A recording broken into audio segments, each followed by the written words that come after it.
Good morning बच्चों। आज का जो हमारा टॉपिक है वो बायो का तीसरा लेक्चर है, asexual reproduction in plants and animal. ये हेडिंग ऊपर लिखी हुई है। देखिए, हमने एसेक्सुअल और सेक्सुअल रिप्रोडक्शन के बारे में थोड़ा थोड़ा अभी जान लिया है और इनके बीच जो डिफरेंस आता है, पूछा जाता है, वो भी हमने जान लिया। इनकी डेफिनेशंस भी हमने जान ली हैं। आगे कुछ कंटिन्यू करते हैं। प्लांट में एसेक्सुअल रिप्रोडक्शन कैसे होता है और एनिमल में एसेक्सुअल रिप्रोडक्शन कैसे होता है और उसको क्या कहते हैं, इसके बारे में थोड़ा सा देखते हैं। ये देखिए लिखा हुआ कि एनिमल और सिंपल ऑर्गेनिज्म। आपके पास एनिमल यानी जिसको हम हिंदी में जंतु को कहते हैं, क्या कहते हैं, जंतु। एनिमल्स और सिंपल ऑर्गेनिज्म यानी सरल जीव जो हैं, एनिमल्स और सिंपल ऑर्गेनिज्म। सिंपल ऑर्गेनिज्म की बात कर रहे हैं, लाइक बैक्टीरिया की बात कर रहे हैं, हम अमीबा की बात कर रहे हैं, पैरामीशियम की बात कर रहे हैं, हम फंजाई की बात कर रहे हैं, यूनिसेलर फंजाई की बात कर रहे हैं, एल्गी की बात कर रहे हैं। ये सब सिंपल ऑर्गेनिज्म है, ठीक है। ये बहुत ही सरल जीव होते हैं जिसका शरीर जो है वो एक कोशिकीय या सेलुलर लेवल का ऑर्गेनाइजेशन, कोशिकीय लेवल का इनकी बनावट होती है। इसलिए हम इसको क्या बोलते हैं, सरल जीव कहते हैं। इसमें टिश्यू या ऑर्गन नहीं होते। ऐसे जीवों की बात करें, एनिमल और सिंपल ऑर्गेनिज्म। सिंपल ऑर्गेनिज्म का मतलब समझ गए के लिए एसेक्सुअल रिप्रोडक्शन शब्द का स्पष्ट रूप से उपयोग किया जाता है। मतलब बात समझिए कि अगर एनिमल एसेक्सुअल रिप्रोडक्शन कर रहा है तो उसके लिए शब्द एसेक्सुअल रिप्रोडक्शन ही इस्तेमाल होगा, यूज होगा। या सिंपल ऑर्गेनिज्म जैसे बैक्टीरिया अगर एसेक्सुअल रिप्रोडक्शन यूज कर रहा है, एसेक्सुअल रिप्रोड्यूस कर रहा है, या अमीबा अगर एसेक्सुअल रिप्रोड्यूस कर रहा है, तो हम इसके लिए एसेक्सुअल रिप्रोडक्शन का ही उपयोग करते हैं। आराम से बिना झिझके ही हम एसेक्सुअल रिप्रोडक्शन का उपयोग कर देते हैं। लेकिन आपको यहाँ पर ध्यान देना होगा कि अगर प्लांट एसेक्सुअल रिप्रोडक्शन कर रहे हैं, प्लांट भी आप जानते हो कि सिंपल से लेकर हायर प्लांट तक, यानी एल्गी से लेकर जिम्नो एंजियोस्पर्म तक, ये जितने भी प्लांट हैं जो सेक्सुअली और एसेक्सुअली दोनों तरीके से रिप्रोड्यूस कर रहे हैं, हम अभी सेक्सुअल रिप्रोडक्शन की बात नहीं कर रहे हैं। वो प्लांट अगर एसेक्सुअल रिप्रोडक्शन कर रहे हैं, अलैंगिक जनन कर रहे हैं, तो हम इसके लिए शब्द अलैंगिक जनन का उपयोग नहीं करते हैं। आए समझ में? प्लांट की बात कर रहे हैं, ध्यान दीजिए। प्लांट में एसेक्सुअल शब्द का यूज ना करके हम लोग क्या करते हैं, वेजिटेटिव रिप्रोडक्शन का यूज करते हैं। यानी प्लांट अगर एसेक्सुअल रिप्रोडक्शन कर रहा है तो हम उसके लिए एसेक्सुअल रिप्रोडक्शन का यूज नहीं करते, हम क्या कर देते हैं, उसी की जगह पे वेजिटेटिव रिप्रोडक्शन का यूज कर देते हैं। ये शब्द इस्तेमाल करते हैं हम, वेजिटेटिव रिप्रोडक्शन। आप ध्यान दीजिएगा कि वेजिटेटिव रिप्रोडक्शन कुछ और नहीं है, ये भी एसेक्सुअल रिप्रोडक्शन ही है। क्योंकि प्लांट में हो रहा है इसलिए इसको हम लोग इसको क्या बोलते हैं, वेजिटेटिव रिप्रोडक्शन, जिसका हिंदी मतलब होता है कायिक जनन या कायिक परिवर्धन। आए समझ में? अब देखिए इसके आगे हम कंटिन्यू करते हैं वेजिटेटिव रिप्रोडक्शन। हम एनिमल में रिप्रोडक्शन कैसे होता है, ये सारी चीजें जो है हम इस चैप्टर में नहीं पढ़ेंगे। आगे आने वाले जो चैप्टर है ह्यूमन रिप्रोडक्शन में, उसमें पढ़ेंगे। यहाँ पे हम वेजिटेटिव रिप्रोडक्शन को आपको बताने वाले हैं, वेजिटेटिव रिप्रोडक्शन क्या होता है। तो देखिएगा, आगे कंटिन्यू करिएगा, इसको नोट कर लीजिए, फिर मैं इसको आगे कंटिन्यू कर रहा हूं। देखिए, अब हम यहाँ पर बात करते हैं सिर्फ और सिर्फ इसकी वेजिटेटिव रिप्रोडक्शन क्या होता है। अगर ये चैप्टर जो है, पहला जो चैप्टर, अगर ये निकाला ना गया होता 30% से, तो ये बहुत ही ज्यादा इंपॉर्टेंट था और इसको मैं बहुत ज्यादा डिटेल में पढ़ाने वाला था। अब चूंकि ये निकाल दिया गया है, इससे आने की 0% चांस भी नहीं है, तो इसको मैं पढ़ाऊंगा भी नहीं। Vegetative reproduction,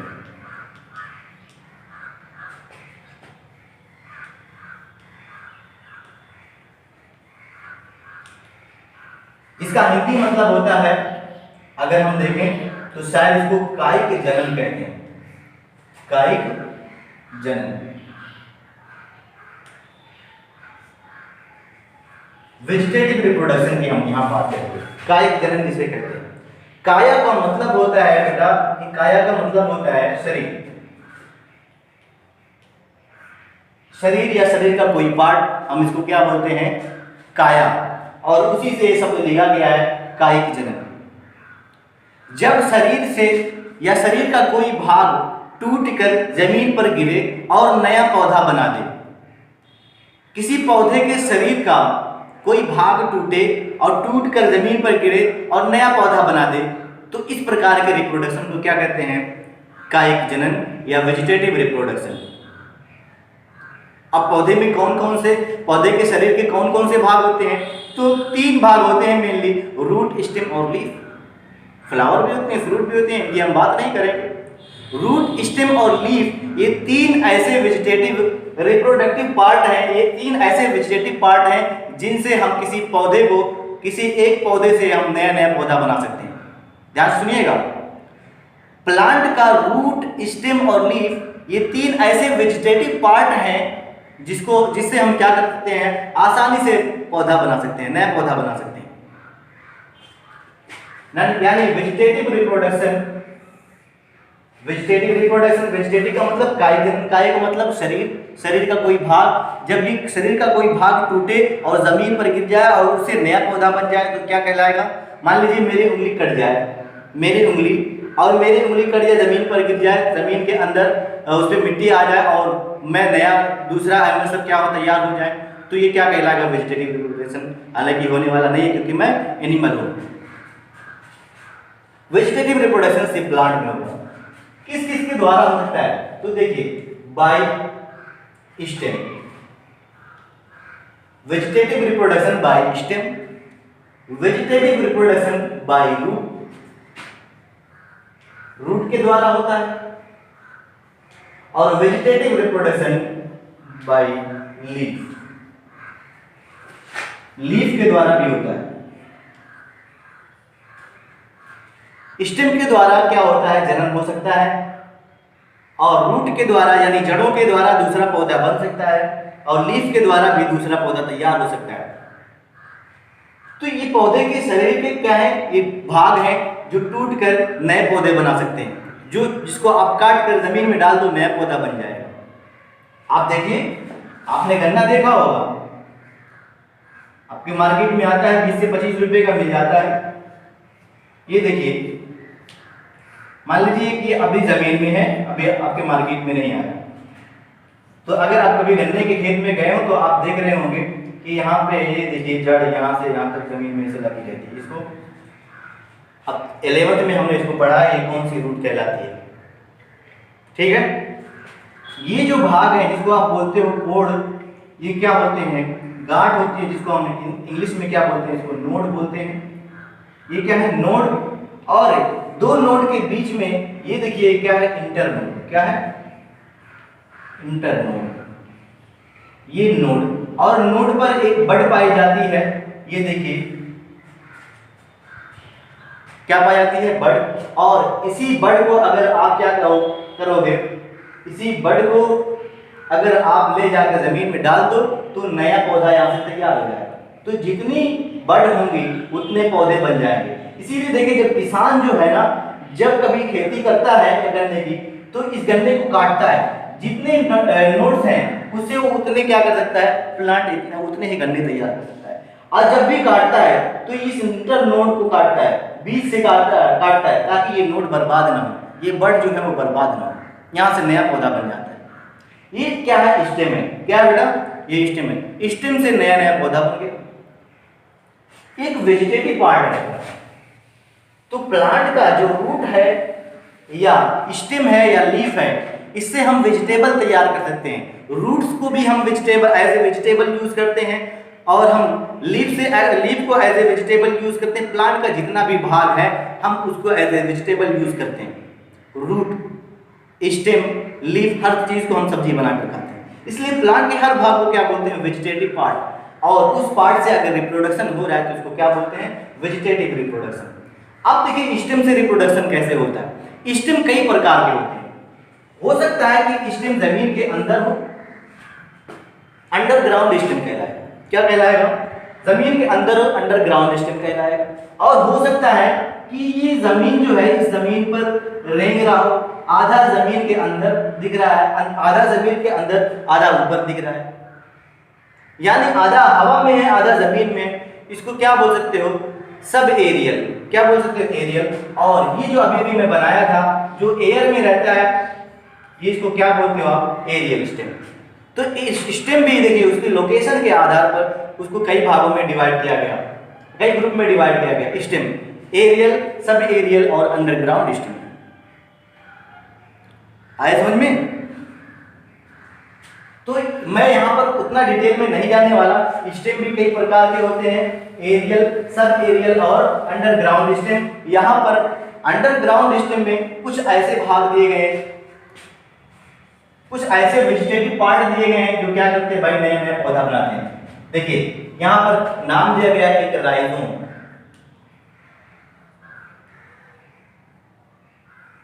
rhizome, tuber, bulb, offset.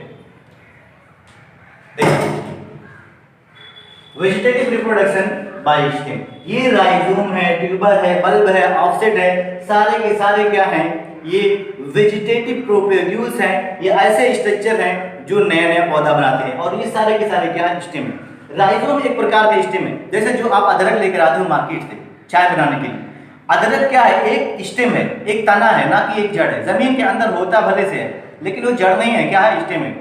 अगर आपको एक्सपेरिमेंट करना हो तो आप उसको धूप में 2 दिन तक रखिए। धूप में जब आप रखेंगे तो उसके ऊपर जो ब्राउनिश कलर का जो छिलका होता है, उस छिलके को हटाइए, आपको ग्रीन ग्रीन कलर का दिखाई देगा। अगर आप ज़्यादा दिनों तक रखेंगे तो नमी पाकर वो वहाँ से नया अदरक का पौधा भी तैयार हो जाएगा। तो पौधे का वो भाग जो ग्रीन होता है क्या होता है बेटा, स्टेम होता है। ठीक है, या थोड़ा सा गलत बोल दिया हूं, पौधे का वो भाग जहां से पत्तियां निकलती हैं ग्रीन ग्रीन, वो क्या था, स्टेम होता है। ये चीज ध्यान दीजिएगा। और स्टेम जनरली ग्रीन होता है, ये चीज आप नोट करें। तो स्टेम कई प्रकार के होते हैं। राइजोम को हमने बताया कि जो अदरक है वो राइजोम, जो अदरक की गांठ होती है वो राइजोम कहलाती है, जमीन के अंदर होती है। जो हल्दी होती है, हल्दी की जो गांठ होती है राइजोम कहलाती है। जो केला होता है, ये केला, ये बनाना ट्री है, बनाना प्लांट है, और इसके नीचे ऐसे सॉलिड स्ट्रक्चर रहता है। इसके रूट जमीन, इसके जस्ट ये ग्रीन वाले स्टेम के नीचे जस्ट क्या होता है, एक स्ट्रक्चर होता है, इसको भी राइजोम बोलते हैं। यहां से भी नया नया प्लांट, ये भी स्टेम है। और जो रूट होती है वो इससे ऐसे ऐसे निकली होती है। आया समझ में? तो आपके पास राइजोम, इसका एग्जाम्पल क्या होगा भाई, अदरक, हिंदी में लिख दे रहा हूं, अदरक, जिसको आप क्या बोलते हो, जिंजर, हल्दी, ठीक है, और बनाना, टर्मेरिक, हल्दी को क्या बोलते हैं, टर्मेरिक, बनाना यानी केला। आया समझ में? ट्यूबर। अब चूंकि देखिए ये आपके एग्जाम में नहीं आने वाला, इसलिए मैं इसको हिंदी में जो है कहीं आपको बता रहा हूँ कि राइजोम का हिंदी क्या होता है, ट्यूबर का, बल्ब का हिंदी क्या होता है। जब जरूरी होगा मैं उसी तरीके से आपको पढ़ाऊंगा। ट्यूबर देखिए, आलू, आलू जो होता है जमीन के अंदर वो क्या होता है, जड़ है या स्टेम है। तो बहुत सारे लोग कहेंगे ये जड़ है। आलू क्या है, जो हम लोग खाते हो, जड़, जड़ नहीं है, वो क्या है, स्टेम। आए समझ में? अगर यकीन ना हो तो आलू को आप 2-3 दिन तक क्या करें, ऐसे जमीन के ऊपर रख दें, और जहां पर थोड़ा बहुत धूप है, थोड़ा बहुत नमी रहे। अब देखिएगा कि क्या होगा, आलू जो है वो ग्रीन कलर का हो जाएगा। और ज़्यादा दिन तक रखोगे तो उससे क्या हो जाएगा, नया नया प्लांट भी बनने लगेगा। कभी कभी क्या होता है कि जब आप आलू की खेती करते हैं, मान लीजिए खेत है, आलू की जब खेती करते हैं तो ये आलू जो है वो जमीन के अंदर पूरा ना ढका होकर थोड़ा बहुत आपको दिखाई देता है। क्या होता है, आपको थोड़ा बहुत दिखाई देता है। जब आप उसमें मिट्टी डालने जाते हैं तो बहुत सारे ऐसे आलू होते हैं जो ओपन हो जाते हैं, जमीन के ऊपर हो जाते हैं थोड़ा बहुत। अब उस पर सनलाइट पड़ती है, उस सनलाइट पड़ने की वजह से उसमें वो अपना कैरेक्टर दिखाने लगता है, यानी उसमें क्लोरोफिल वगैरह बनने लगता है और ग्रीन हो जाता है। और जब ग्रीन हो गया तो फोटोसिंथेसिस करेगा, ग्लूकोज बनाएगा, और ग्लूकोज बनाएगा तो क्या स्टोर करेगा, ग्लूकोज को एज ए स्टार्च वो स्टोर करेगा ताकि वो आगे अपना जीवन यापन कर सके। और स्टार्च ही क्या होता है, कसैला होता है, कड़वा होता है। जब हम उसी आलू को हम मार्केट से खरीद कर लाते हैं ग्रीन ग्रीन कलर का, उसकी सब्जी अगर बना देते हैं तो क्या होता है, वो हमें कड़वा लगता है, या हम उसको पहले से काट कर निकाल देते हैं। तो कड़वा इसलिए लगता है क्योंकि जो स्टार्च होता है, स्टार्च क्या होता है भाई, कड़वा। अगर आपको यकीन है तो आलू कच्चे का खा कर देखिए, कच्चा आलू जब आप खाएंगे तो कड़वा दिखेगा, कसैला दिखेगा, ठीक है, कसैला लगेगा। उसके बाद जब आप उस आलू को उबाल देते हैं तो स्टार्च बदल जाता है किसमें, शुगर में, इसलिए वो मीठा लगता है। अच्छा, हम डिटेल में नहीं जाने वाले, यहाँ पर आप देखिए ट्यूबर, इसका एग्जाम्पल क्या है, आलू। ट्यूब लाइक होता है आलू, देखिए क्या होता है, इसे देखिए ट्यूब लाइक होता है। ये बात अलग है, बहुत सारे आलू गोल हो जाते हैं। बल्ब, आपने लहसुन देखा, प्याज देखा, लहसुन और प्याज में क्या होता है भाई, दो टाइप के स्टेम आपने देखे होंगे लहसुन और प्याज में। ये आपका खेत है, आपने यहां पर क्या किया, एक जो कली, एक जो बड़ थी लहसुन की, एक कली जो थी, इसको आपने जमीन में डाल दिया, जमीन में। अब ये धीरे धीरे धीरे धीरे धीरे धीरे डिवीजन चालू हो गया। डिवीजन चालू होने के बाद देखिए बहुत सारी कलियां यहाँ पर इकट्ठा हो गई,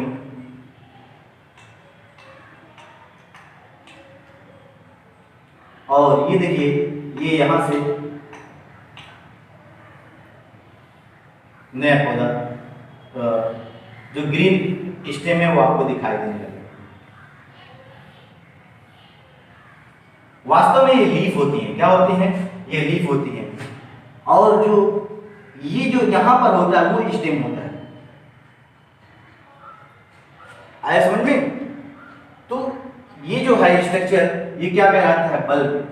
ये चाहे प्याज हो चाहे लहसुन हो, ये क्या कहलाता है, बल्ब लाइक स्ट्रक्चर होता है, इसको बोलते हैं बल्ब। और बल्ब से ही भी क्या बनता है भाई, नया प्लांट बन सकता है।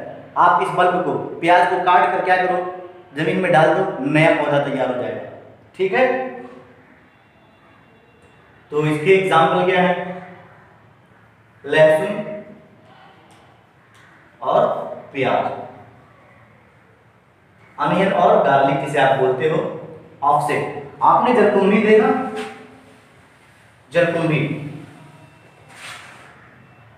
ये वाटर बॉडीज है, यानी तालाब बोला होगा, ये वाटर बॉडीज। इस वाटर बॉडीज में आप एक जलकुंभी लाकर फेंक दी, और जलकुंभी देखिए किस तरीके से होगा,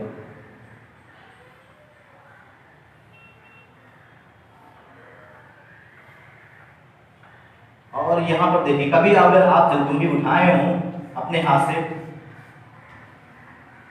तो चारों तरफ क्या होती है, इसके लीफ होती है, चारों तरफ लीफ होती है। जब आप इसको उठाएंगे तो बहुत ज्यादा रूट हेयर्स होते हैं, बहुत ज्यादा नीचे, टफ्ट ऑफ रूट, यानी जड़ों का गुच्छा होता है, ठीक है। और जब आप इसको तालाब में डाल देंगे ना, तो यहां से जो है, जो इसका स्टेम है वो स्टेम ग्रो करता है, ये स्टेम ग्रो कर गया, अब ग्रो करके यहाँ आगे गया। अब यहाँ पर क्या होगा, फिर से नई रूट्स, नई जलकुंभी बनने तैयार होगी, यानी इसका जो स्टेम है वो ऐसे पानी में फैलेगा, और जहां वो रुकेगा वहां पे नई पत्तियां, नई पत्तियों का गुच्छा और नई रूट्स तैयार होती चल जाएंगी। बहुत तेजी के साथ ये फैलता है, इसको क्या बोलते हैं, ऑफसेट बोलते हैं। इस टाइप के स्टेम को क्या बोलते हैं, ऑफसेट, ठीक है। बहुत छोटे छोटे क्या होते हैं, नोड्स और इंटरनोड्स होते हैं, जिन पर पत्तियों का क्या होता है, गुच्छा होता है, और रूट्स का क्या होता है, गुच्छा होता है। नोड में ऊपर की तरफ क्या होता है, पत्तियों का गुच्छा होता है, नीचे की तरफ क्या होता है, रूट्स का गुच्छा होता है। और बहुत तेजी के साथ, दुनिया में सबसे तेजी के साथ ग्रो करने वाला ये एक्वेटिक क्या है, प्लांट है। बहुत तेजी के साथ ये ग्रो करता है, इतना तेजी के साथ ग्रो करता है कि इसको टेरर ऑफ बंगाल भी बोल दिए। क्या बोल दिए, टेरर ऑफ बंगाल।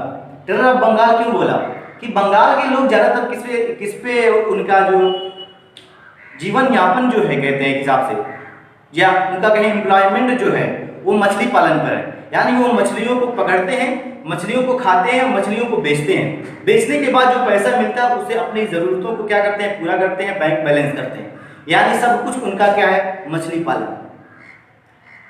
उस समुद्र के किनारे या वहाँ पर जितने भी तालाब उलाब हैं, पानी ज़्यादा होने की वजह से कोई दूसरी खेती नहीं हो पाती, तो इनका सबसे बड़ा रोजगार है मछली पालन। मछली पालन करते हैं, उससे अपना जीवन चलाते हैं। तो ज़्यादातर जो बंगाली लोग होते हैं उनका जीवन यापन यानी मछली पालन करके होता है। अब देखिए, पता नहीं किस तरीके से आया ये हमारे देश के ही लोग हैं कि इस दूसरे देश में गए और इसकी पत्तियों को खूबसूरत देखा, गोल गोल पत्ती, और इसके फ्लावर अच्छे लगे। बस अच्छे पत्ती और अच्छे फ्लावर की वजह से आपके देश में उठा कर ले आए। नहीं जानते थे कि इसका नुकसान क्या है, उठा कर ले आए। और जो दिया, जिसने दिया वो तो बहुत खुश था मन ही मन में कि ले जा रहा है बेवकूफ़, ये नहीं जानता कि इसका क्या नुकसान है। जब लेकर आए यहाँ पर डाल दिए अपने तालाबों में, तो इतने तेजी के साथ फैला कि रातों रात जो है पूरे वाटर बॉडीज पर फैल गया। जब पूरे वाटर बॉडीज पर फैल जाएगा तो आप ही बताइए, जब आप इस तालाब में जलकुंभी देखे हो तो पानी आपको नहीं दिखता। इसकी पत्तियां जो है इतनी सघन होती हैं, इतनी सघन होती हैं कि पूरे वाटर बॉडीज को क्या करती हैं, घेर लेती हैं। इसकी रूट्स जो है उसको ऑक्सीजन चाहिए। ऑक्सीजन कहाँ से इसकी रूट्स लेगी? पानी में जो ऑक्सीजन घुला होगा उस ऑक्सीजन से ये रूट क्या करेगी, ऑक्सीजन लेगी और अपना जीवन यापन करेगी और लिविंग रहेगी, बनी रहेगी। अच्छा, ये लोग ऑक्सीजन बनाते हैं। ऑक्सीजन जो इनकी बनती है वो, क्योंकि अब जो वाटर बॉडीज है वो पूरी की तरह पूरी ढकी हुई है, जो ऑक्सीजन बन रही है वो नीचे ना जाकर ऊपर चली जा रही है। ठीक है, वाटर बॉडीज इनकी पत्तियों की वजह से ढकी हुई है, वो नीचे ना जाकर पानी में ना घुलने की वजह से पानी में नहीं घुल पाती और वो ऊपर चली जाती है। अब चूंकि एयर है, गैस है, हल्की होती है, चली जाती है। और जो इन्वायरमेंट की जो ऑक्सीजन है उनको भी नहीं आने देती, अंदर पानी में घुलने नहीं देती। अब मछलियां भी पानी के अंदर, वो भी लगातार क्या कर रही हैं भाई, मछलियां और दूसरे जंतु जो है, दूसरे जो एनिमल है, छोटे छोटे कीड़े मकोड़े जो पानी में रहते हैं, वो भी लगातार ऑक्सीजन ले रहे हैं। जब ऑक्सीजन पूरे तालाब का ऑक्सीजन धीरे धीरे क्या होगा भाई, ये तो खुद ऑक्सीजन ले रहे हैं, साथ ही साथ मछलियां भी ऑक्सीजन ले रही हैं और तालाब के दूसरे कीड़े मकोड़े भी ऑक्सीजन ले रहे हैं। तो बताइए, जल का जो ऑक्सीजन है, तालाब का जो ऑक्सीजन है, तालाब के अंदर का जो ऑक्सीजन है जो जल में घुला हुआ है, वो कम हो जाएगा या बना रहेगा? कम हो जाएगा। अब देखिए, ये जो ऑक्सीजन जो लगातार बना रहे हैं, इनका ऑक्सीजन भी नहीं घुल पा रहा है, ये ऑक्सीजन ऊपर चला जाए और खुद ये ऑक्सीजन ले रहे हैं, क्योंकि जो रूट्स हैं वो पानी से ऑक्सीजन ले रहे हैं। एनिमल जो ऑक्सीजन ले रहे हैं, पानी से ले रहे हैं, तो पानी में ऑक्सीजन की कमी, एक समय ऐसा आएगा कि पानी में ऑक्सीजन की इतनी कमी हो जाएगी कि सारे के सारे जो जलीय जीव हैं, सारे के सारे जो एक्वेटिक एनिमल हैं, सब के सब क्या होंगे, ऑक्सीजन की वजह से डेथ हो जाएंगे। सबकी क्या हो जाएगी, ऑक्सीजन की वजह से डेथ हो जाएगी। अब देखिए, ये जलकुंभी हमारे एरिया में भी फैलता है, तो हमने इसको टेरर ऑफ यूपी क्यों नहीं कहा? टेरर ऑफ यूपी इसलिए नहीं कहा क्योंकि हमारे यूपी के लोग मछली पालन तो करते हैं, लेकिन इतना ज़्यादा मछली पालन नहीं करते कि उनसे क्या करें, ज़्यादा से ज़्यादा लोगों को रोजगार मिल रहा है। तो जानते हो कि गांव में 2-4 गड्ढे होते हैं, उन पर किसका कब्जा रहता है? 1-2 लोगों का कब्जा रहता है, बाकी हजारों लोग क्या करते हैं, कहीं अपना दूसरा रोजगार, कोई खेती कर रहा है, कोई कुछ और कर रहा है, अलग अलग, कोई दुकान डाला हुआ है, कोई मुंबई है, तो तरह तरह का रोजगार कर रहा है। तो हमारे यूपी के जो लोग हैं उनका रोजगार अलग अलग है। हमारे यूपी के लोग जो है तालाब पर बहुत ज़्यादा निर्भर नहीं है, 1 से 2% निर्भर है। तो अगर हमारे जो तालाब हैं उस पर अगर ये जलकुंभी आतंक मचा दें तो हमारी आय पर जो है वो बहुत ज़्यादा फर्क नहीं पड़ने वाला। लेकिन ये लोग जो बंगाली हैं, ये ज़्यादातर क्या होते हैं, ये मछली पालन पर ही क्या होते हैं, निर्भर होते हैं। अब इनके मछली पालन पर ही कोई अटैक कर दिया, यानी जलकुंभी ने इसके मछली पालन पर अटैक कर दिया, तो इस जलकुंभी को क्या बोल दिया, आतंकी बोल दिया। यानी अब बंगाल में ये आतंक मचा है, तो इसलिए क्या बोल दिया इसको, टेरर ऑफ बंगाल। कोई और ऐसी जगह होती जहां पर लोग मछली पालन से ही अपना जीवन यापन करते, तो उसको क्या बोल देते, ठीक है, उसके नाम से उसको क्या कह देते, टेररिज्म कह देते इसको, जलकुंभी। आया समझ में?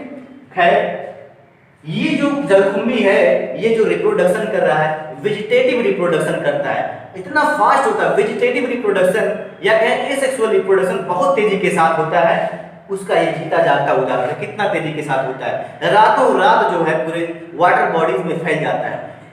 अगर सेक्सुअल रिप्रोडक्शन से कहें कि ये इतना तेजी के साथ पूरे वाटर बॉडीज में फैल जाए तो नहीं हो सकता। सेक्सुअल रिप्रोडक्शन आगे हम बात करने वाले हैं, बहुत ही कॉम्प्लेक्स होता है, बहुत ही जटिल होता है, बहुत टाइम टेकिंग होता है। वहीं पर एसेक्सुअल रिप्रोडक्शन आप देख रहे हैं कितना तेजी के साथ हो रहा है, इतना तेजी के साथ हो रहा है कि आप 1 से 2 दिन के अंदर पूरे वाटर बॉडीज में जलकुंभी आप देख सकते हैं। अब देखिए इसका ऑफसेट का उदाहरण क्या है भाई, जलकुंभी। और बहुत सारे हैं, इसको वाटर हाइसिंथ बोलते हैं। अच्छा, बाई रूट्स बहुत सारे, देखिए रूट्स भी कई प्रकार की होती हैं, टैप रूट्स और क्या होती है fleshy roots, tap roots, adventitious root, तमाम प्रकार की रूट्स होती हैं, हम उस पर नहीं जाने वाले। अब रूट से भी रिप्रोडक्शन होता है। रूट भी क्या होता है, प्लांट का एक वेजिटेटिव पार्ट होता है, इसलिए अगर रूट से वेजिटेटिव रिप्रोडक्शन हो रहा है तो कौन से ऐसे प्लांट हैं जो रूट से वेजिटेटिव रिप्रोडक्शन करते हैं, तो इनके एग्जांपल देख लेते हैं। अमरूद है,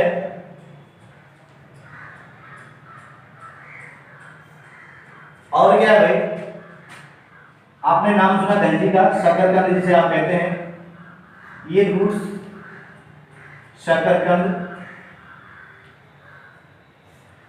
क्या करते हैं, रूट से रिप्रोडक्शन कर लेते हैं। इसी तरीके से देखिए लीफ जो है वो क्या करता है, एक ऐसा पौधा है ब्रायोफिल्लम नाम का, कि उस पौधे से अगर पत्तियां जमीन पर गिरती हैं तो जमीन से उस पत्तियों से नया नया प्लांट बन जाता है। ब्रायोफिल्लम एक ऐसा पौधा है जिसको हम अपनी जुबान में पत्थर चट्टा भी कहते हैं। ये पौधा देखिए, ये जमीन है और इस पौधे की पत्तियां थोड़ा चौड़ी चौड़ी होती हैं और थोड़ा मोटी होती हैं, और इंसिजन होता है, कटाव होता है के किनारे किनारे। जब ये पत्ती जो है जमीन पर गिरती है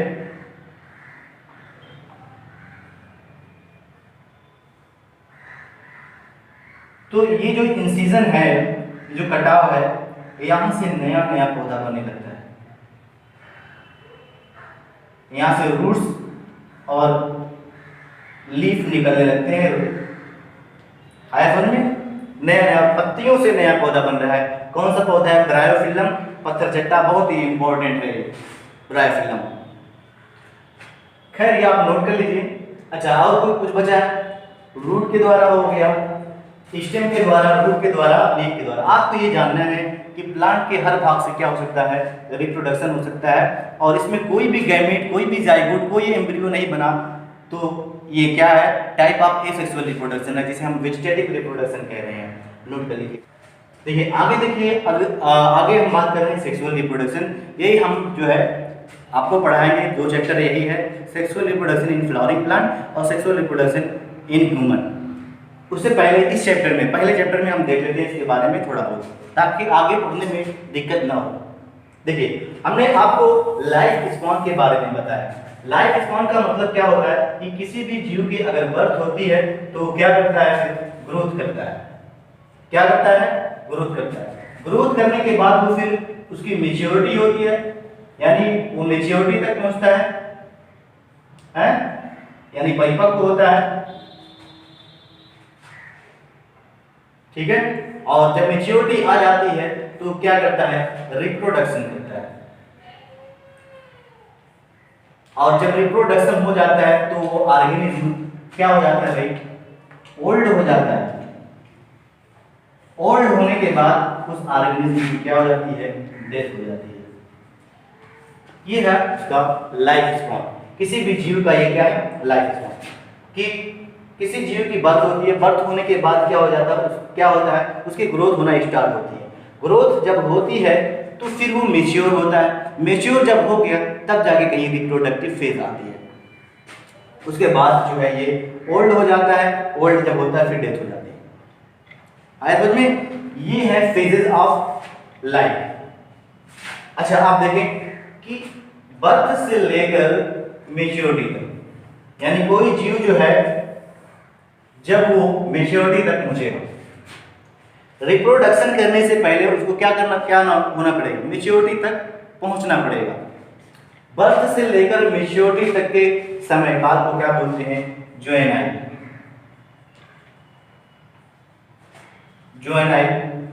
पीरियड। बर्थ से लेकर मेच्योरिटी अटेंड करने तक क्या कहते हैं, जुवेनाइल पीरियड। लेकिन अगर यही प्लांट में, but in plants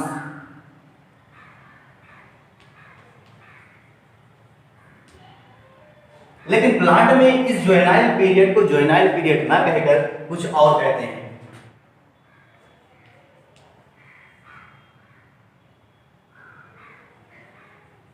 vegetative phase. यहां से लेकर यहां तक के समय को क्या बोलते हैं, जुवेनाइल फेज या जुवेनाइल पीरियड। और अगर प्लांट है तो इसी को क्या बोलते हैं, वेजिटेटिव फेज। आइए सुनिए। अब देखिए, अब जब मेच्योरिटी तक पहुंच गया तो क्या करेगा, रिप्रोडक्शन। कैसे पता चलेगा कि ये मेच्योर हो गया, तो आपकी बुक लिखती है कि आप इस पीरियड को समझ सकते हैं कि जब फ्लावरिंग होने लगती है, जब प्लांट में फ्लावरिंग होने लगती है तो आप समझ जाइए कि ये क्या हो गया, रिप्रोडक्टिव फेज स्टार्ट हो गई है। यानी आपका जो जुवेनाइल पीरियड है वो खत्म हो चुका है और रिप्रोडक्टिव फेज आ चुकी है। यानी फ्लावरिंग जो है वो इंडिकेशन है, किसका इंडिकेशन, कि जुवेनाइल पीरियड खत्म हो चुका है, अब क्या हो गया है, मेच्योर रिप्रोडक्टिव फेज आ गया। यानी ये जो प्लांट है ये क्या हो गया, मेच्योर हो चुका है। आइए में तो आप इसको क्या करें, नोट कर लें। तो कोई भी जीव, एक चीज ध्यान दें, कोई भी जीव तभी रिप्रोड्यूस करेगा जब वो इस अवस्था को क्या करे, क्रॉस करे। ऐसा नहीं कि बर्थ हुआ तुरंत रिप्रोड्यूस करने लगेगा, नहीं, बर्थ होगी फिर उसको ग्रोथ करनी पड़ेगी, ग्रोथ करके उसको मेच्योर होना पड़ेगा, परिपक्व होना पड़ेगा। जब परिपक्व हो जाएगा तब कहीं जाके वो रिप्रोडक्टिव फेज में आएगा और तब कहीं जाके वो रिप्रोडक्शन कर सकता है। और जब रिप्रोडक्शन कर लेगा, यानी जब उसका रिप्रोडक्शन बंद हो जाएगा, तो जब रिप्रोडक्शन बंद हो जाएगा तो उसी को क्या बोलते हैं, ओल्ड। यानी ओल्ड एक ऐसा पैरामीटर है जिसको हम कह सकते हैं कि आदमी जो है वो रिप्रोडक्शन नहीं कर सकता, अब क्या हो गया, ओल्ड हो गया। या ये प्लांट जो है अब ओल्ड हो गया, क्योंकि अब ये रिप्रोडक्शन नहीं कर पा रहा, अब ये फ्लावरिंग नहीं कर पा रहा, ओल्ड। और जब ओल्ड हो गया अब तो दूसरी कोई अवस्था नहीं आने वाली, दूसरी कोई फेज नहीं आने वाली। अल्टीमेटली क्या होगी, उस ऑर्गेनिज्म की, उस जीव की क्या हो जाएगी, डेथ हो जाएगी। तो बात समझिए कि किसी भी जीव को अगर रिप्रोडक्शन करना है तो उसको कहां तक पहुंचना होगा, मेच्योरिटी तक। और बर्थ से लेकर मेच्योरिटी तक के पीरियड को क्या बोलते हैं, जुवेनाइल पीरियड या जुवेनाइल फेज, जुवेनाइल फेज।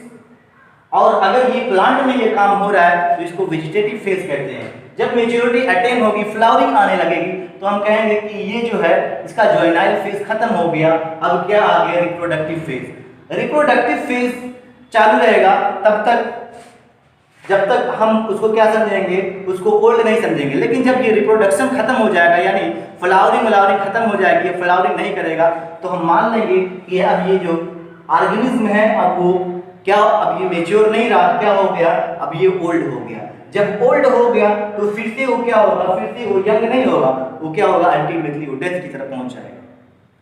आइए समझ में। अब बात उठती है कि किस ऑर्गेनिज्म में ये जो पीरियड है वो कितना समय लेता है, यानी किसी ऑर्गेनिज्म को मेच्योर होने में कितना समय लगता है। तो अलग अलग ऑर्गेनिज्म में अलग अलग समय लगता है, ठीक है। जैसे आपके किताब में जो है सवाल पूछा गया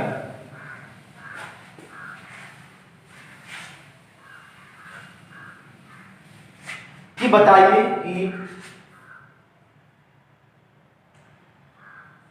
ये जो जुवेनाइल पीरियड है या वेजिटेटिव फेज जो है,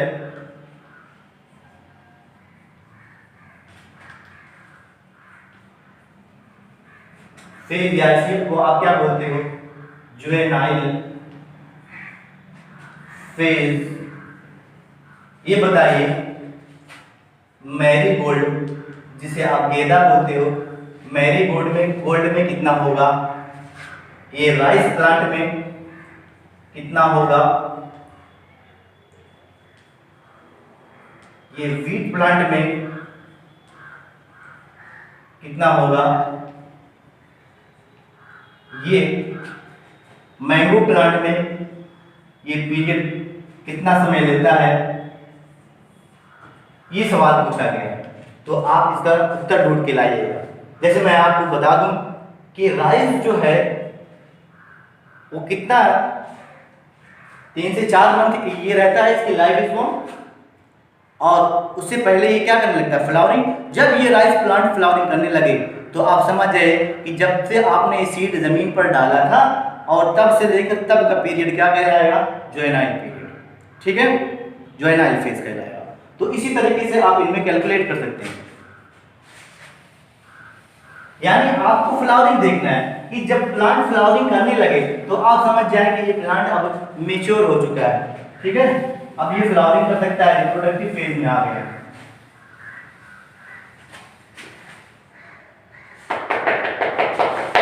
अब देखिए, फ्लावरिंग और फ्रूटिंग के आधार पर प्लांट को 3 भागों में बांटा गया। एनुअल प्लांट, बहुत जल्दी जल्दी काम कर रहा हूं, biennial plant,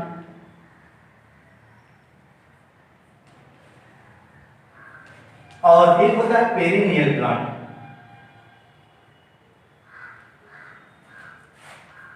annual plants, biennial plant और पेरिनियल प्लांट्स।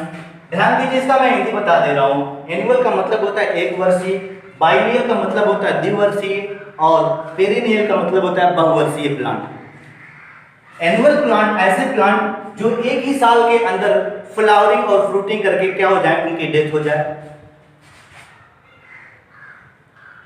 एक ही साल के अंदर, एक ही वर्ष के अंदर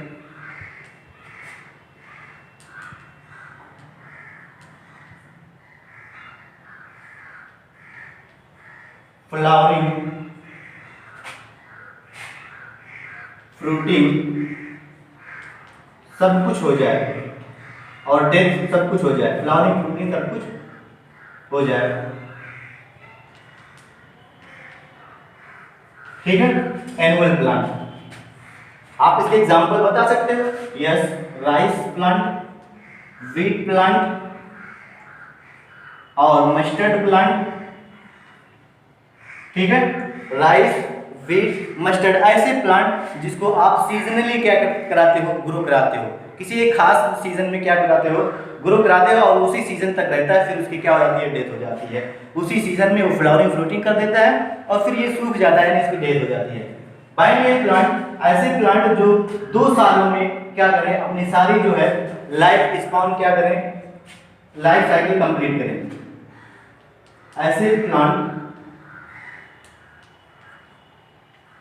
जो 2 वर्षों में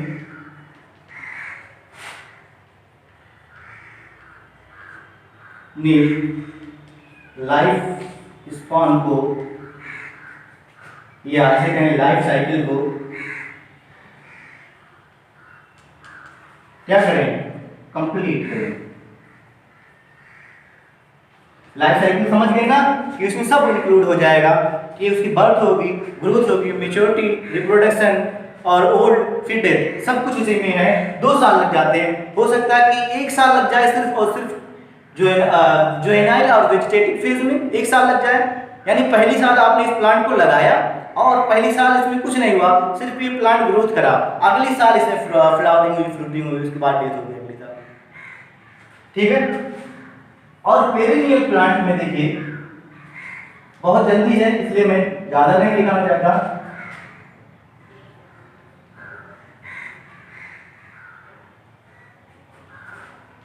जो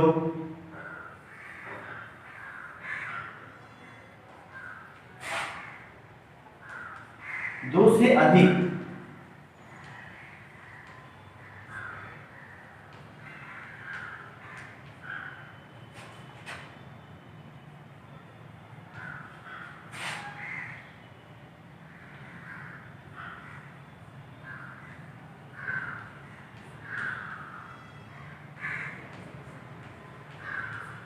2 से अधिक वर्षों तक जीवित रहते हैं, ऐसे प्लांट को क्या बोलते हैं? Perennial plant. बस इससे ज्यादा और कुछ नहीं पढ़ना है इसमें। देखिए एनुअल और बाइनियल जो प्लांट हैं इसमें आपको साफ साफ वेजिटेटिव फेज का पता चलता है। आप इसको गिनकर बता सकते हो कि ये कितने दिन में फ्लावरिंग कर रहे हैं। आपको ये क्योंकि एक ही बार फ्लावरिंग करेंगे और आपको पता चल जाएगा, आप गिनकर बता सकते हो। लेकिन पेरेनियल जो होते हैं, पेरेनियल प्लांट जो होते हैं वो एक से ज्यादा फ्लावरिंग करते हैं, एक से ज्यादा बार फ्लावरिंग करते हैं। ज्यादातर जो बहुवर्षीय प्लांट होते हैं वो एक से ज्यादा बार फ्लावरिंग करते हैं। तो आप इसके बारे में क्या कह सकते हैं? यानी मान लीजिए कि पहली बार फ्लावरिंग आपने कोई बहुवर्षीय, जैसे मान लीजिए आपने मैंगो ट्री लगाया, आप पहली बार जो उसमें फ्लावरिंग हुई वो 5 साल लगे। कितने साल लगे? पहली बार जो फ्लावरिंग हुई वो 5 साल लगे। उसके बाद जो दूसरी बार जो फ्लावरिंग हुई वो साल भर लगे, या जो तीसरी बार फ्लावरिंग हो गई फिर से 2 साल लग गए। अरे यार कभी कभी जो होता है वो मैंगो ट्रीज फ्लावरिंग नहीं करता, ठीक है। तो आप क्या कहोगे इसके बारे में, क्या कह सकते हो? तो जो पेरिनियल प्लांट हैं इनमें वेजिटेटिव फेज जो है वो जो है आप बराबर सही तरीके से आप भाप नहीं पाते हो। अच्छा मान लीजिए कि पहली बार जो फ्लावरिंग हुई 5 से 6 साल लग गए, चलो कोई दिक्कत नहीं। लेकिन बीच बीच में जब फ्लावरिंग नहीं होती है, यानी पहली मान लीजिए 6 साल पे फ्लावरिंग हुई और उस साल फ्लावरिंग फ्रूटिंग हो गई, फिर अगली साल को आप इंतजार करो या 2 साल बाद फ्लावरिंग हो गई, तो इस पीरियड यानी पहली बार फ्लावरिंग और दूसरी बार फ्लावरिंग के बीच का जो समय था उसको आप क्या कहेंगे? ये सवाल पूछा गया आपके एनसीईआरटी में कि आप इसको क्या बोलोगे? जो 2 फ्लावरिंग के बीच का जो समय काल निकल गया इसको आप क्या कह सकते हो? रिप्रोडक्टिव पीरियड या जेमिनाइल पीरियड, क्या बोलोगे इसे? तो इसका आंसर है, इसको आप क्या बोल सकते हो? रिप्रोडक्टिव पीरियड नहीं बोल सकते, इसको रिप्रोडक्टिव फेज नहीं बोल सकते। जो 2 फ्लावरिंग के बीच का जो समय होता है आप उसे रिप्रोडक्टिव फेज नहीं बोल सकते, आप उसको क्या बोलोगे? Vegetative phase. क्यों? देखिए जब कोई प्लांट एक बार फ्लावरिंग करके फ्रूटिंग कर देता है, उसके बाद फिर से जब आप अगली बार इंतजार करते हो कि फिर से फ्लावरिंग होगी, तो वो प्लांट जो है फिर से प्रिपेयर कर रहा होता है, फिर से डेवलप विकास कर रहा होता है, अपने शरीर को बढ़ा भी रहा होता है और तरह तरह का विकास कर रहा होता है। और विकास और ग्रोथ को, डेवलपमेंट को ही क्या बोलते हो? वेजिटेटिव फेज कहते हो। यानी अगली बार फिर से फ्लावरिंग करने के लिए वो फिर से डेवलपमेंट करता है, और डेवलपमेंट को ही आप बोल सकते हो प्लांट में वेजिटेटिव फेज, ना कि रिप्रोडक्टिव फेज। आया समझ में?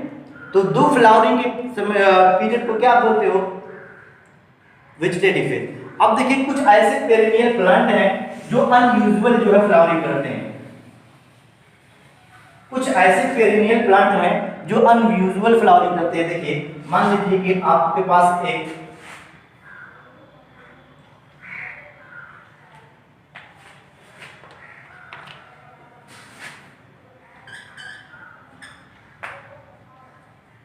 अनयूजुअल फ्लावरिंग, ये जो है पेरिनियल प्लांट की बात कर रहा हूं। अनयूजुअल फ्लावरिंग में आप ले लीजिए एग्जांपल बैम्बू। किसका एग्जांपल ले लें? बैम्बू जाति का ले लें, बैम्बू स्पीशीज का अगर आप एग्जांपल ले लें तो देखिए ये कैसी फ्लावरिंग करता है? बैम्बू स्पीशीज, बांस जिसे आप कहते हो हिंदी में, ये फ्लावरिंग जो होता है वो अपने लाइफ स्पान में एक बार फ्लावरिंग करता है। इसकी जिंदगी देखिए 50 से 100 साल, 120 साल, 150 साल तक हो सकती है इसकी जिंदगी, और उस जिंदगी के अंदर सिर्फ एक बार फ्लावरिंग करता है। क्या करता है? बैम्बू शूट अपनी जिंदगी में सिर्फ एक बार फ्लावरिंग करता है। बहुवर्षीय प्लांट है, एक से ज्यादा, 2 से ज्यादा साल जीवित रहता है। ये 50 से 100 साल वर्ष के बाद क्या करता है?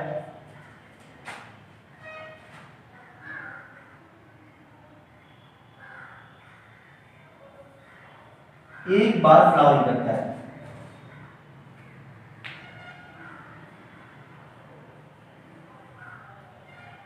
एक बार फ्लावरिंग करता है। 50 से 100 वर्ष बाद एक बार फ्लावरिंग करता है। उसके बाद जब एक बार फ्लावरिंग कर दिया तो फिर दोबारा फ्लावरिंग नहीं करेगा, उसकी डेथ हो जाएगी। आया समझ में? अब एक प्लांट और है जिसकी अनयूजुअल फ्लावरिंग है। देखिए कौन प्लांट है भाई? आपने नाम सुना होगा नीला कुरंजी। नीला कुरंजी नीलाकुरंजी जिसको बोलते हैं, इसका साइंटिफिक नेम है स्ट्राबिलैंथस कुंथियाना, नीलाकुरंजी जिसे बोलते हैं। ये देखिए 12 साल में एक बार फ्लावरिंग करता है। क्या करता है? 12 साल में एक बार फ्लावरिंग करता है।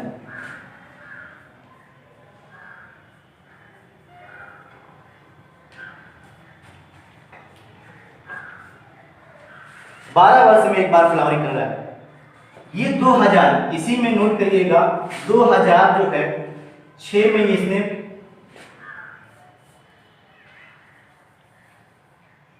सितंबर अक्टूबर, ये सितंबर अक्टूबर के महीने के बीच में क्या करता? फ्लावरिंग करता है।